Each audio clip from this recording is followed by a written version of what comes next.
नमस्ते, जय हिंद दोस्तों। विस्तार से देख रहे हैं आप और मैं हूं ऋषि राज। दोस्तों, विस्तार से के इस एपिसोड में एक बेहद अहम जानकारी ये देने जा रहे हैं कि सूत्रों ने बताया है कि भारत के एचएएल और जीई के बीच एक बड़ा समझौता प्रस्तावित है। यह समझौता अगर जमीन पर उतर आया तो फिर ये दोनों पार्टियों के लिए, दोनों देशों के लिए, खासकर भारत के लिए बड़ा क्रांतिकारी कदम होने जा रहा है, क्योंकि इस समझौते के साथ ही देश की मिट्टी में तैयार होंगे फाइटर जेट्स के इंजन। जी हां, यही खबर है जो सूत्रों ने हमें जानकारी दी है। तो थोड़ा विस्तार से इस बारे में अब इस वीडियो में हम बात करेंगे कि क्या हो सकता है और क्या किया जा रहा है, सूत्र क्या बता रहे हैं। तो देखिए, जो हिंदुस्तान एरोनॉटिक्स लिमिटेड है एचएएल और जनरल इलेक्ट्रिक है जीई, इनके बीच में भारत में लड़ाकू जेट इंजनों के संयुक्त उत्पादन के लिए एक महत्वपूर्ण करार होने की बातचीत जारी है। यह समझौता भारतीय वायुसेना के लिए स्वदेशी लाइट कॉम्बैट एयरक्राफ्ट एलसीए तेजस MK2 यानी कि मार्क 2 के और उन्नत लड़ाकू विमानों में शक्ति प्रदर्शन करने वाले GE 414 इंजनों के निर्माण पर केंद्रित है। यह भारत की रक्षा आत्मनिर्भरता और उन्नत जेट इंजन प्रौद्योगिकी में महारत हासिल करने की दिशा में एक बड़ा कदम हो सकता है।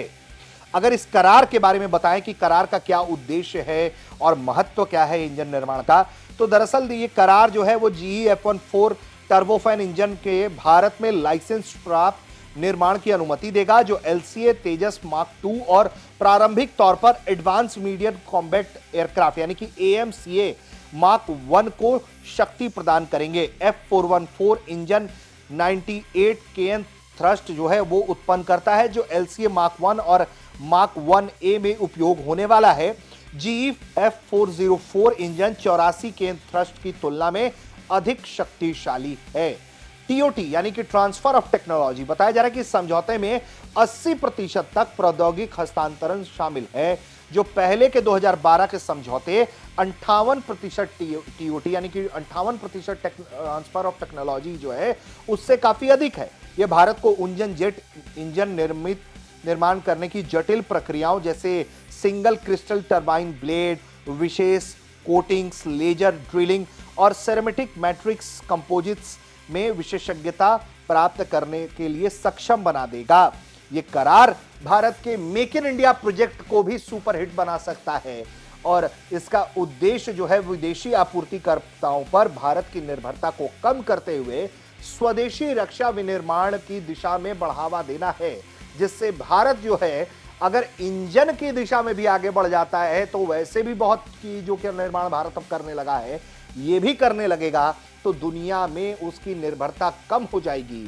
तो जो भारत एक वक्त तक सिर्फ इंपोर्ट करके चीजें लेता था, वो दनादन जो है वो एक्सपोर्ट भी करेगा। वैसे भी रक्षा निर्यात के क्षेत्र में बहुत प्रगति हुई है और 80 के करीब देशों को भारत रक्षा के सामान बेचता है। इसमें कलपुर्जे, हथियार, गोला बारूद सब कुछ शामिल है।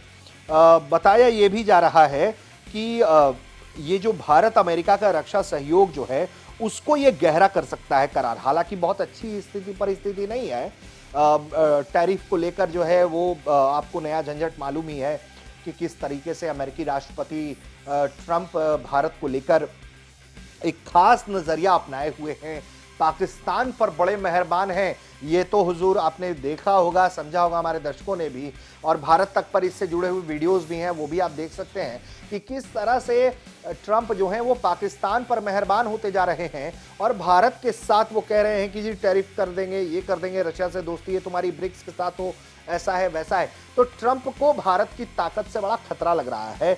अगर ऐसे में इस तरह के डील्स होते हैं, जिस तरीके से माना जा रहा है कि अमेरिका के राष्ट्रपति इस बात पर जोर दे रहे हैं कि अमेरिका में बहुत सारे पैसे आए, तो इसके तहत भी ये जो संबंध है वो मजबूत हो सकते हैं। अगर बैकड्रॉप की बात करें तो जून 2023 में पीएम नरेंद्र मोदी की अमेरिकी यात्रा के दौरान जीई और एचएएल ने F414 इंजनों के संयुक्त उत्पादन के लिए एक समझौता ज्ञापन पर हस्ताक्षर किया था। इन दोनों देशों के बीच रक्षा सहयोग को मजबूत करने के लिए यह ऐतिहासिक कदम माना गया था। 30 जुलाई 2025 तक HAL और GE F-14 इंजनों के स्थानीय उत्पादन के लिए एक विनिर्माण लाइसेंस समझौता पर हस्ताक्षर जो हैं वो किए हुए हैं और MOU का अगला चरण है और भारत में उत्पादन करने की दिशा में एक ठोस कदम हो सकता है। सूत्र बता रहे हैं कि जल्द ही इसे अंतिम रूप जो है वो देने की कोशिश जारी है, जिसके जरिए ये बड़ा ऐलान संभव हो सकता है। बताया जा रहा है कि F414 इंजनों के स्थानीय उत्पादन से LCA मार्क 2 में स्वदेशी सामग्री 75% तक बढ़ जाएगी, जो मार्क 1 के 50% और मार्क 1 के 55-60% से काफी अधिक होगी। और कई ऐसी चीजें हैं जो भारत को मजबूती दिलाएंगी। तो GE ने 80% TOT और मुद्रास्फीति के कारण समझौते की लागत में 500 मिलियन की वृद्धि की मांग की है, ऐसा सूत्र बताते हैं, जिससे कुल लागत $1.5 बिलियन हो गई है। यह वृद्धि LCA मार्क 2 कार्यक्रम की समय रेखा को प्रभावित कर सकती है, ऐसा माना जा रहा है। तो ये एक तरीके के समझौते हैं और जो तमाम चीजें जो हमने आपको बताया, इसके अलावा देखिए जो हमारा LCA मार्क 1A है और मार्क 1 है, उससे बहुत ज्यादा ताकतवर है LCA तेजस मार्क 2। ये एडवांस है इन दोनों के कंपैरिजन में।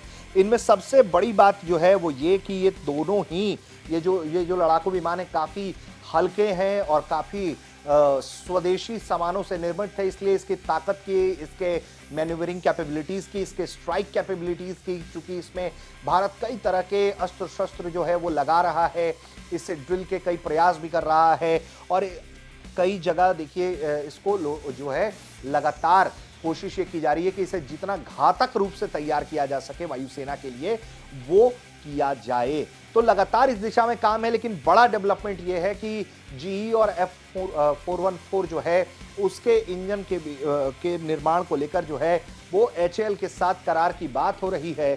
जल्द समझौता अगर ये जमीन धरातल पर आ गया, हस्ताक्षर हो गए, फाइनल हो गया, तो भाई समझिए कि भारत के रक्षा उद्योग को उड़ान लग जाएगा, क्योंकि देश में ही लड़ाकू इंजन के जो इंजन है वो तैयार होगा जेट विमानों के लिए और भारत की शक्ति में ये चौतरफा इजाफा करेगा। उम्मीद करते हैं कि आपको ये वीडियो पसंद आया होगा। आप देख रहे थे विस्तार से।